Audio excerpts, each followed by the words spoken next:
In this lecture, guys, I want to bring to your attention the text preset under path. They are very interesting.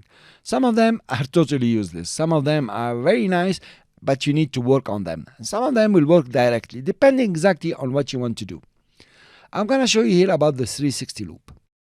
First of all, I put the time indicator in the beginning of the comp, click on the preset itself and drop it on my text. Notice how my text is going to change.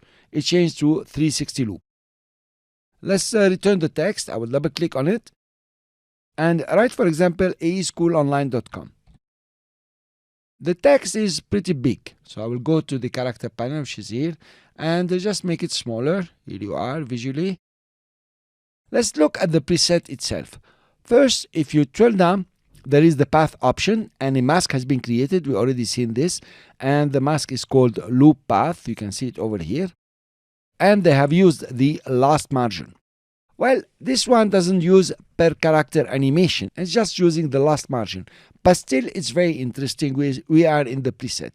If you play it, you will notice that the text will come in and bounce a bit and comes out. But that's not exactly what you want. You want to edit the mask. So I will double click on the mask and just move it and put it, for example, in the center. Press enter to commit and then click on the mask itself or click on the layer. Take this point, okay, and make it outside. Take it to the outside.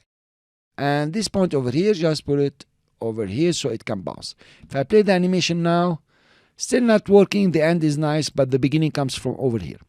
Since we see the keyframes, and that's the most important, you can come over to the last margin and just adjust it the way you would like. For example, I'll take it to outside the composition. Here you are.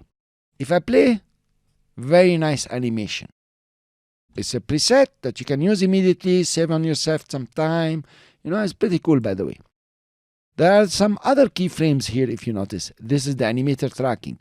Look what's happening. When it comes over here, you start getting the tracker smaller, they compress, then stretch the tracking. Pretty nice.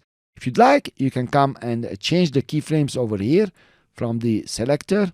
This is the offset. Maybe change the value of the tracking, for example, to -10. Okay, let's notice what's happening here.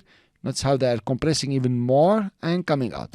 So it's up to you to come and play with it, see exactly what you want here, change the font and so on. Thank you for listening. I will see you in the next lecture.